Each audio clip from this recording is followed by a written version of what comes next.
What's up, everybody? Welcome to Podcast Now. I'm Alex, and in this video, I want to talk about what makes the Mass Effect trilogy so special. I thought this would kind of be a fun video to do. We're around a month or so away from getting, obviously, the Mass Effect Legendary Edition. I am so excited, as I've said before, to replay 2 and 3, but the sad state of things is that I've never actually played 1, so I'm very excited to play for the first time Mass Effect 1. I think there's actually quite a few people in that boat as well, but I wanted to look back at, the games. We already have these games, right? We already technically have the DLC, stuff like that. I want to talk about why the game is special to me, what makes it special, and kind of, get people a little pumped up, including myself. I love talking about the games. I just get more excited about it every time leading into its release, okay? So, before I do that, really quickly, as always, if you guys are new here, make sure you guys are subscribed, have the bell icon turned on. If you guys do like this video, make sure to give it a like. It definitely helps the YouTube algorithm. If you don't like it, be sure to give it a dislike, because that also helps engagement. You are also helping me by hating me, I guess, if you want to look at it that way.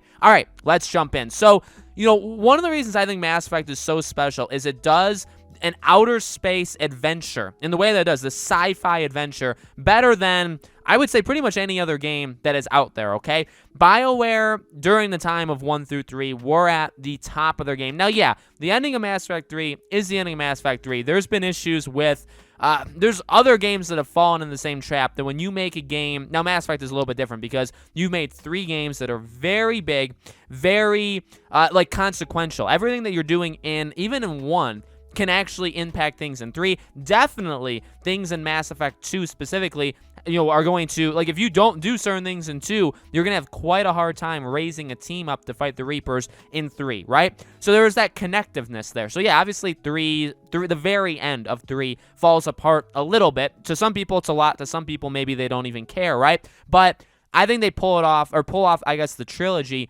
so well. It does an amazing job at developing characters. This is one of the better ways, I would say, of developing characters. How, you can talk to them just casually. You can invest time in them and build relationships. You can do missions exclusively for them to really, and you have to do that to gain to really, I guess, boost the relationship. It's amazing how much, when you play this game, how much you will love these characters. And I think what helps with that, too, is that lore. I mean, this game, I'll be honest with you, I don't remember too much about the species, about, different events that happen in the world of Mass Effect right now, okay? I've actually only played Mass Effect 2 and 3 one time each, and that was when Mass Effect 3 came out. I actually played both of them, so I didn't play 2 right at launch. I played 2 and 3 at the same time, which felt good, and it kind of felt like you should do something like that, by the way, but that's just an aside. But that's another reason, actually, why I'm excited to jump back into it now, is that you have those characters, you have character building, but then you also have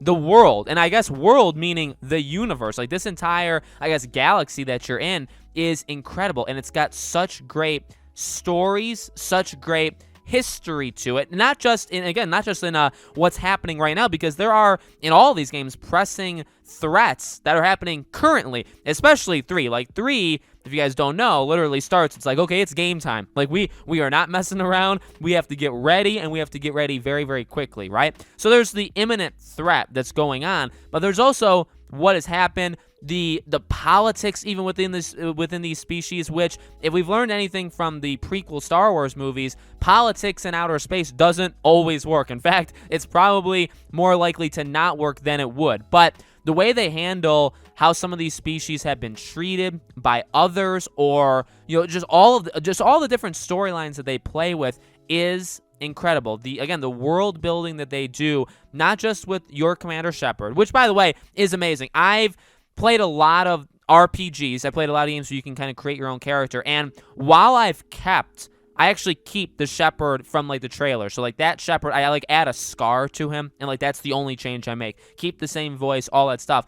While that is kind of a generic Shepard, it's a Shepard that they kind of basically give you, he feels like me. Because, you know what I mean? Just how many decisions you make in this game, in these games, in the 3 games. And again, I didn't even play 1. I know I'm talking as if I did, so sorry about it. I played 2 of the 3, so that's just kind of how I talk about it. But the amount of dialogue decision making that you're going to be doing in this game really makes you feel like, as you're progressing, like, yeah, that's my Shepard. If I'm a loser and I just want, well, I guess not loser, if I want to be very mean and very just like direct and I want to do it like my way or the highway, you can do that and you will feel like that's you. You know what I mean? And people will respond. And again, that's the thing, like races, species, they will respond as well. That's what I love so much. And again, like it's hard to remember because it's such a big game. There's so many things that went on. And by the way, that's not even talking about like going really deep individually with characters, going into some of the better missions in the game, going into some of the endings of the game or some of the fighting. The fighting in 2 and 3, the gunplay, I think is actually really, really amazing. I think it's pretty underrated in 2, and then 3 kind of gets the credit it deserves. And BioWare got better at doing it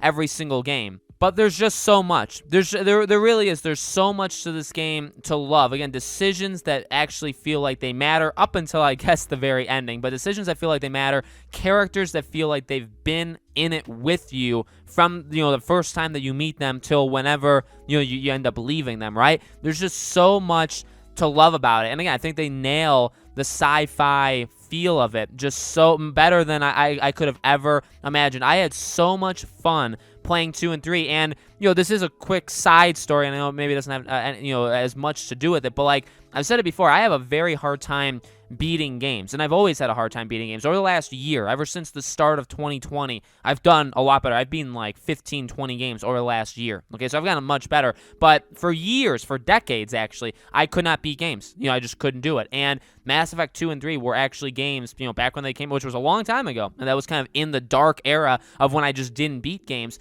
You had to really capture me, I guess, in my opinion. You had to capture me in order to beat your game, and I spent a lot of hours in Mass Effect 2 and 3, and I beat them. And for a game that is an RPG that you can do so much, and by the way, I did so while I can't remember it all that well because it was like 8, 9 years ago, it was a long time ago. I promise, I did everything there is to do, okay? Even in, like, Mass Effect 2, when you can, like, probe the planets and, like, send out your, like, the things to, like, get the minerals, I did that every time it was allowed. You know what I mean? So I did everything. I did every mission I could with every character. I did every side quest in the game. I did every main thing. I explored every area of the game allowed me to. I did every yeah, and another thing. This is a thing that does actually like show me how special this game is. Again, with the lore that I don't really remember, one thing I do remember is playing this game. When you're playing these kind of games and you can ask people like 5, 6 questions, and you don't have to ask them the questions. It's kind of just world building. They'll tell you about some history. They'll tell you about like things that are happening, like characters, races, stuff like that. But you don't have to do it. For me, this game was one of the first games, and still one of the only games, where every time I was allowed to ask a question, I asked every single question. And that sounds kind of small, but it to me, it just showed how much the world was like amazing. You know what I mean? How much you wanted to learn about where you were and what happened, all that stuff. Because there's a lot of games where you would just skip that and say, okay, this is going to add like 3, 4, 5 minutes of dialogue that's very optional that you don't have to do. And again, it kind of just adds to the background. It doesn't add to what you're doing right now. It probably doesn't even add to anything in major sequences of the game, but it adds to the world building, okay? And that's how I know this game was good. When I was like, okay, every time I could ask a question, I was asking a question to every character. And that's, again, that just shows me how special, that's just my opinion. All of this stuff is my opinion, but that just shows me how an amazing game this is. So this worked. Talking about it got me excited. I can't wait. This, again, from the gameplay, the minute gameplay, the decision-making, learning about people, learning about areas, learning about anything in this, and either of the games that I played, but probably all 3, is incredible. So I cannot wait to do it again and kind of like freshen my memory up with 2 and 3. And I can't wait to play 1 for the first time. Now, I made the major decisions. I did that comic in the beginning of 2 where you can like pick the major decisions in 1. I did that, so I know what happens in 1, but I don't know everything, right? So I cannot wait. I cannot wait. So let me know, guys, in the comments below, what do you think? What makes Mass Effect special to you? What do you think makes Mass Effect special to the world? Let me know. Again, as always, make sure you guys are subscribed. Make sure you guys have the bell icon turned on so you know all these videos go up. Give this video a like if you liked it, or again, if you disliked it, definitely give it a dislike. All of that stuff helps the engagement. Thank you all so much for watching. I really do appreciate it. I hope to see you all on the next video.